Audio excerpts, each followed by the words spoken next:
Olá, graça, paz e alegria. A porção de hoje recomendada para a leitura da Bíblia em um ano no plano sequencial é 2 Samuel do capítulo 15 ao capítulo 18. Nessa porção nós lemos a respeito da conspiração de Absalão contra o seu pai Davi, tentando tomar o reino. O rei tinha que ter agido de acordo com a lei quando um filho estuprou a própria irmã. Um irmão estuprou a irmã. As mães poderiam ser diferentes, mas o pai era Davi. Quer fosse pela questão do incesto, quer fosse pela questão do estupro, Davi deveria ter agido de acordo com a lei. Não agiu. O rei tinha que ter agido de acordo com a lei quando Absalão matou Amnon. Ele não agiu de acordo com a lei. O rancor de Absalão foi crescendo. É a forma como eu vejo essa situação toda. Sua reação parece ser típica de um conspirador que entende que o líder não tem mais condição de continuar naquela posição, não tem força suficiente para seguir na liderança porque não faz aquilo que deve fazer diante das situações. Apesar de Davi estar sendo muito mais pai do que rei ou juiz, Absalão não entende dessa forma. É o que eu consigo notar dessa situação toda, colocando todo mundo no divã, digamos assim. Não era mera tentativa de ser rei depois de seu pai, mas uma tentativa de um conspirador que entende que o líder atual não está mais em condições de seguir na liderança. Quando ele aborda as pessoas e diz, sua causa é justa, mas não há quem possa atender, ele está então questionando de fato a liderança que está no posto de líder e não está apta a atender aquilo que o povo de fato precisa. E aí então ele entende que a liderança não está fazendo o que precisa ser feito e começa a questionar essa liderança. O problema é que uma conspiração aqui não resolveria nada. Poderia até ser a forma que o Senhor encaminhasse a história, porque o Senhor lidera tudo. As pessoas muitas vezes pensam estar fazendo as coisas de acordo com as suas próprias vontades, mas o Senhor é quem está direcionando o encaminhamento da história. Pode até acontecer sim do Senhor abandonar os próprios desejos, as próprias vontades, e aí então, mesmo assim, a história vai desembocar naquilo que de fato é a vontade do Senhor, porque aqueles que fazem as coisas contrárias à vontade do Senhor serão cobrados por aquilo que fizeram errado. Mas muitas vezes as pessoas pensam estar bolando situações para fazer as coisas do jeito que preferem, e o Senhor está deixando toda aquela situação ser montada para realizar na verdade a sua vontade. Ele endureceu o coração de Faraó para que pudesse realizar os prodígios no Egito. O Senhor direciona todas as coisas. Até mesmo então uma conspiração poderia servir para mostrar de fato a vontade do Senhor, quer seja encaminhando para a mudança na liderança, quer seja para fortalecer de uma vez por todas aquela liderança que está sendo questionada. Não vejo como ruim o tempo todo isso, desde que saibamos que o Senhor é quem está agindo por trás. Se nós estamos achando que nós estamos fazendo com as nossas próprias forças e com o nosso próprio entendimento, aí é completamente errado. Quando entendemos que o Senhor está direcionando todas as coisas, que o Senhor vai dar o fim para aquela história, aí sim, não vejo nenhum problema. O Senhor age durante a história. Também pode agir de forma totalmente sobrenatural, e aí algo acontece que ninguém consegue explicar, ou acontece algo até natural, mas que mostra o Senhor agindo, impedindo o encaminhamento que as pessoas estavam maquinando. O Senhor pode agir das mais variadas formas. O que não podemos perder de vista é que o Senhor é quem está cuidando de todas as coisas para fazer de acordo com a sua vontade, principalmente quando nós nos colocamos na brecha, clamando para que o Senhor realize a vontade dele, não a nossa.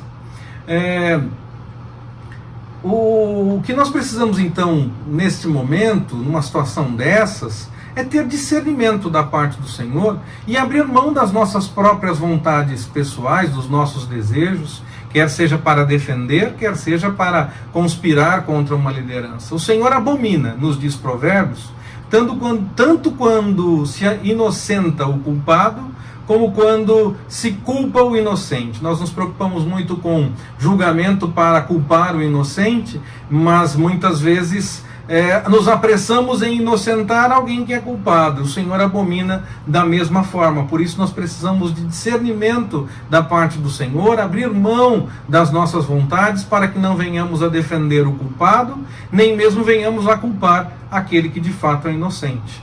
Isso para além das nossas vontades e do nosso entendimento, aquele que de fato é na presença do Senhor. Aqui, nessa porção que nós lemos hoje, Davi está sendo pai. Ele entendia que o Senhor iria cuidar de todas as coisas e queria evitar o confronto, ainda que estivesse até preparado para tal, quando fez a separação do povo e essas coisas todas. Se fosse possível, ele preferia evitar o confronto. Ele não queria isso, muito menos com o seu filho. O grande vitorioso das batalhas, fazendo de tudo para não entrar numa batalha. Ele aceita afrontas, recomenda que as pessoas voltem para casa e continuem em suas atividades. Um dos que recebeu essa recomendação, que o texto nos mostra, ele continuou com Davi.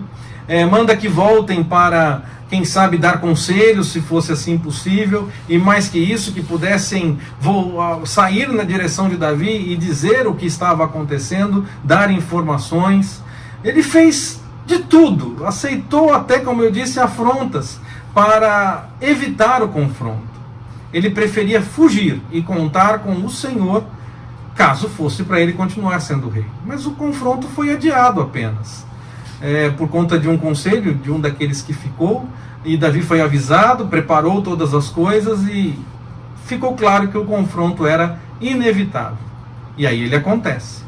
Davi mesmo quer participar do confronto, mas o povo entende que ele era o alvo. Então diz, não, fique rei, não vá não. Não sei também se não estavam preocupados que o confronto era com o filho dele. Ele estava todo inquieto por toda aquela situação envolver o filho dele. Talvez também tenha isso. O texto não nos diz isso. O texto diz que o povo queria poupar Davi porque entendeu que ele era o alvo.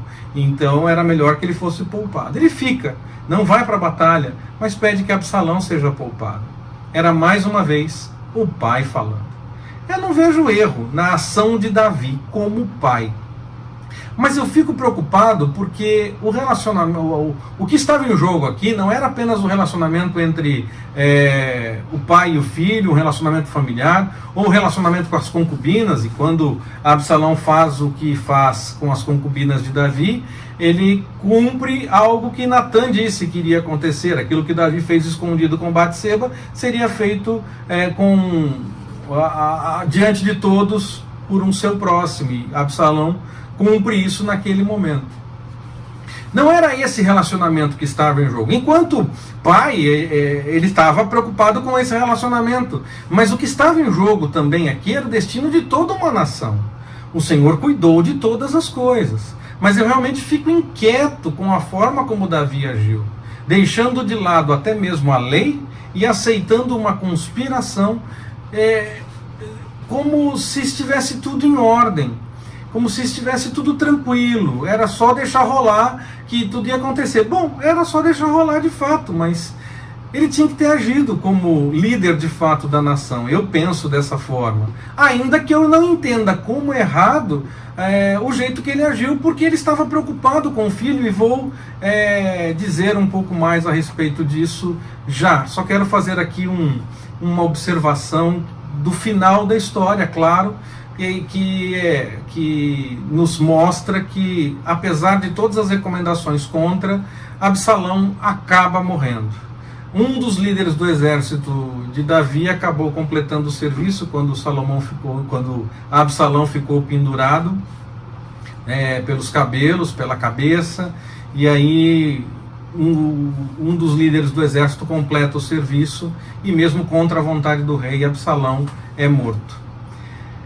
A única resposta que eu encontro para Davi estar agindo mais como pai nessa situação e menos como rei de fato, é que ele se sentia pessoalmente culpado por conta de tudo que estava acontecendo, desde o que ele fez, no caso envolvendo Batseba e Urias.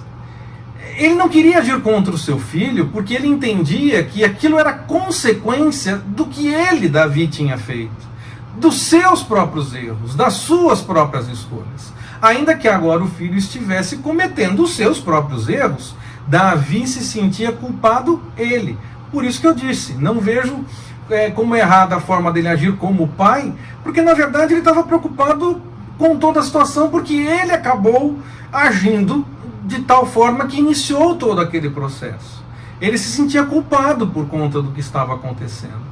Agora, enquanto rei, ele tinha que ter tido uma atitude diferente. O Senhor cuidou dessa parte.